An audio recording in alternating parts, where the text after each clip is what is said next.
दोस्तों, एक मेरठ का रहने वाला लड़का होता है जो अमरोहा में एक शादी अटेंड करने के लिए जाता है।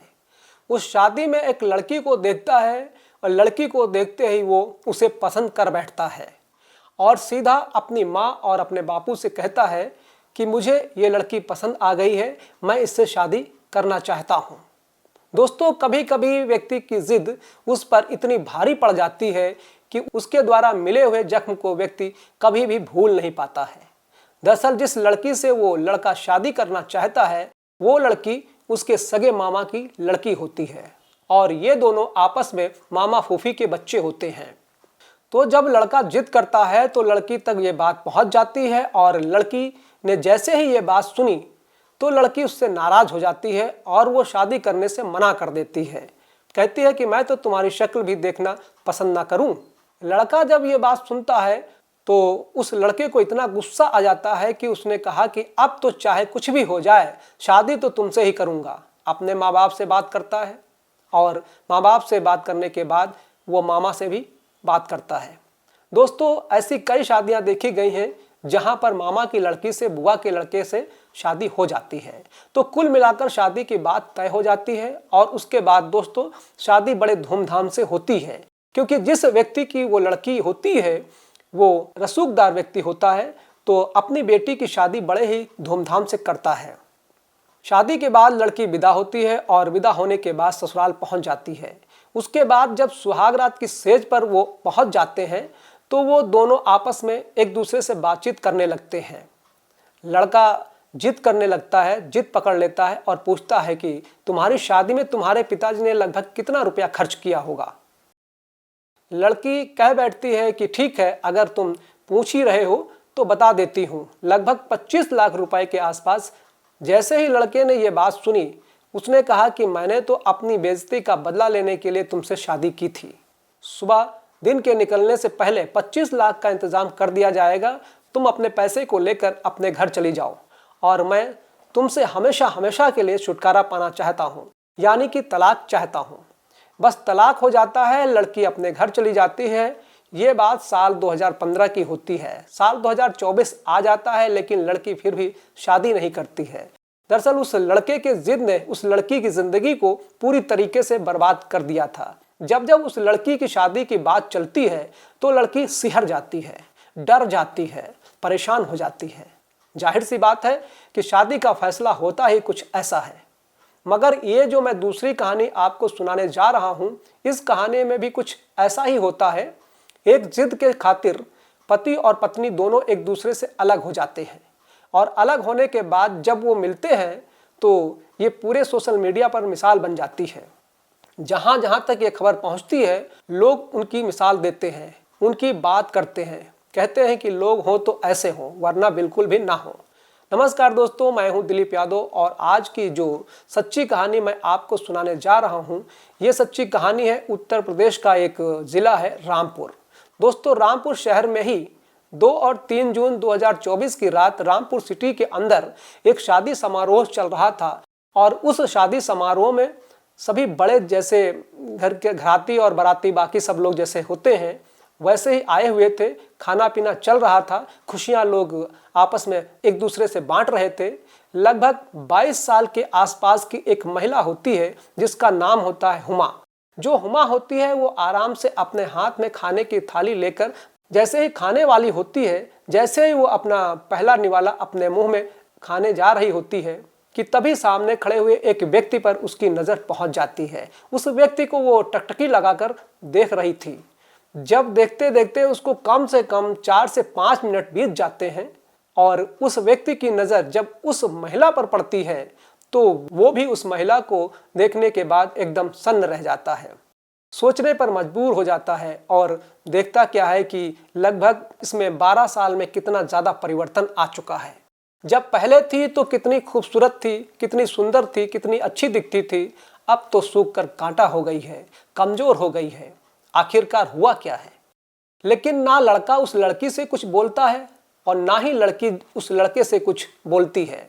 तभी जो लड़का होता है उसके पास में उसके जो बच्चे होते हैं वो आते हैं और कहते हैं कि पापा मुझे ये चाहिए, पापा मुझे वो चाहिए, लेकिन वो अपने बच्चों पर भी ध्यान नहीं दे पाता है और दोनों इसी तरीके से एक दूसरे को टकटकी लगाए देख रहे थे। और वो लड़की जो होती है वो उसकी आंखों से लगातार आंसू टपक रहे थे। जब वो एक जगह जड़ हो जाती है, हिलती नहीं है, किसी से बातचीत नहीं करती है, उसकी आंखों से आंसू निकल रहे थे।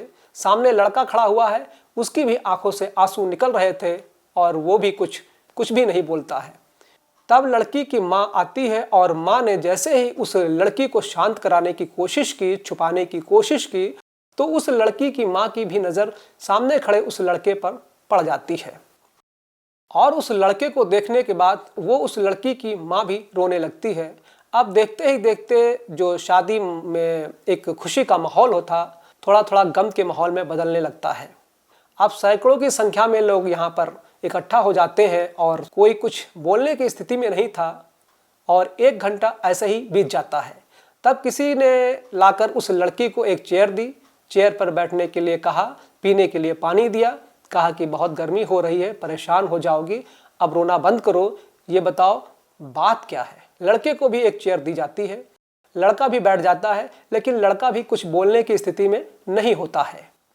आखिरकार उन दोनों लोगों से कहा जाता है कि तसल्ली से एक दूसरे से बातचीत कर लो, लेकिन वो दोनों बातचीत बिल्कुल भी नहीं करते हैं और एक दूसरे का नंबर लेते हैं और नंबर लेने के बाद अब यहाँ से अपने अपने घर चले जाते हैं। दरअसल इस कहानी की शुरुआत होती है साल 2004 से।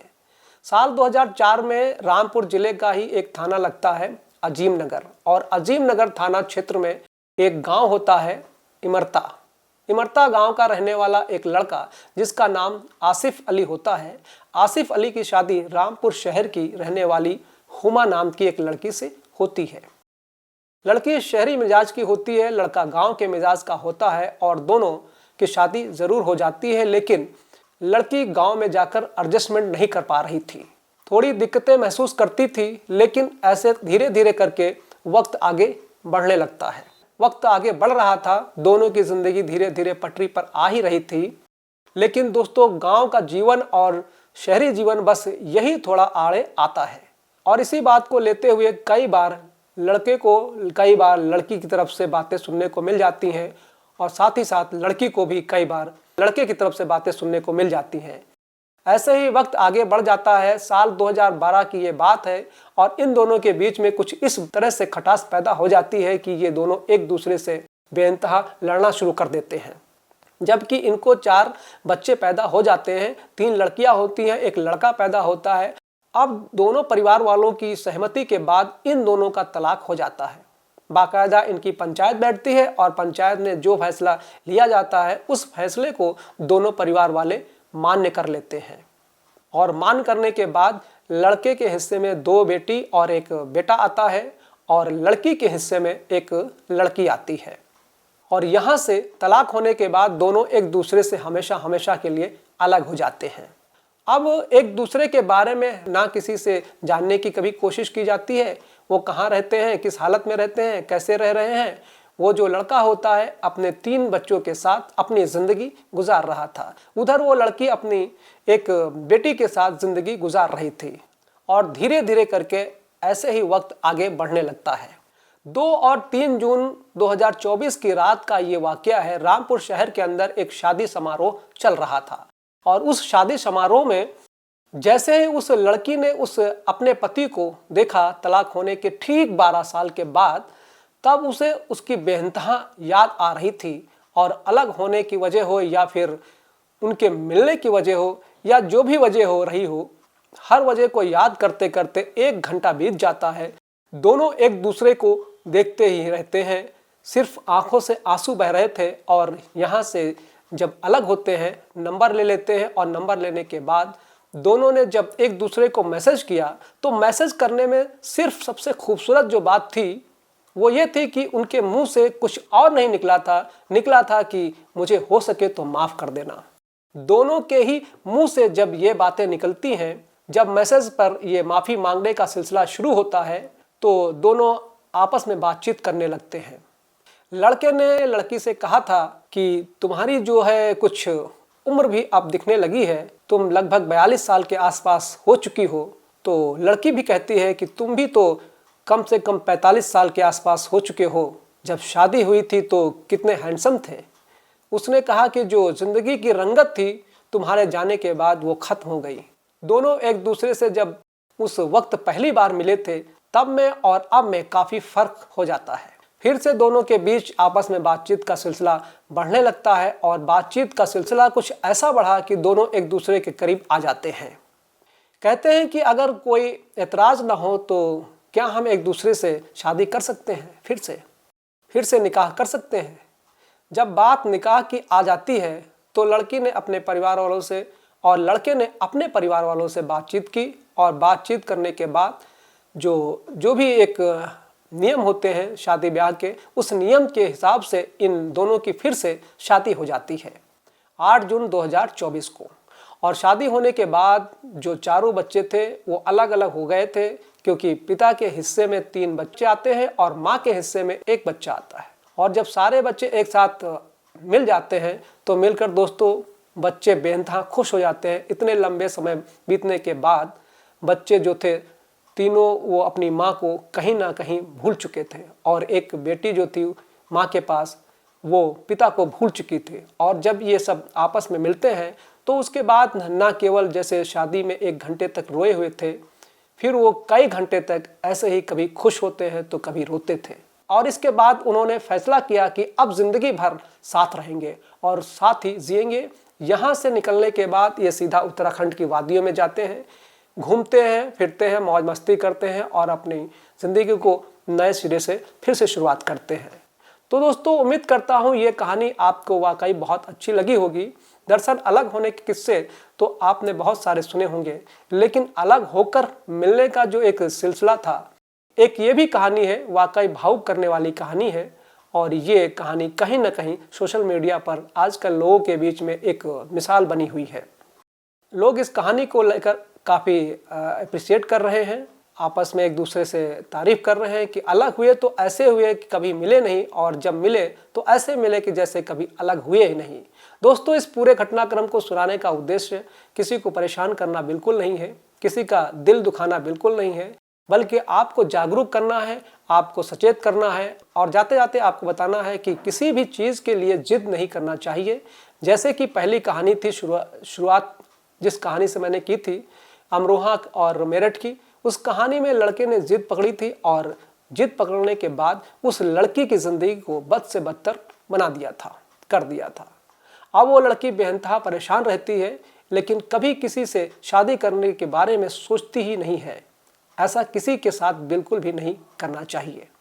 दोस्तों अगर अभी तक कहानी को आप सुन रहे हैं तो कृपया करके वीडियो को लाइक कर दीजिए, दोस्तों में शेयर कर दीजिए और हाँ, यदि चैनल को अभी तक सब्सक्राइब नहीं किया है तो हमारे चैनल को सब्सक्राइब कर लीजिए। धन्यवाद। जय हिंद।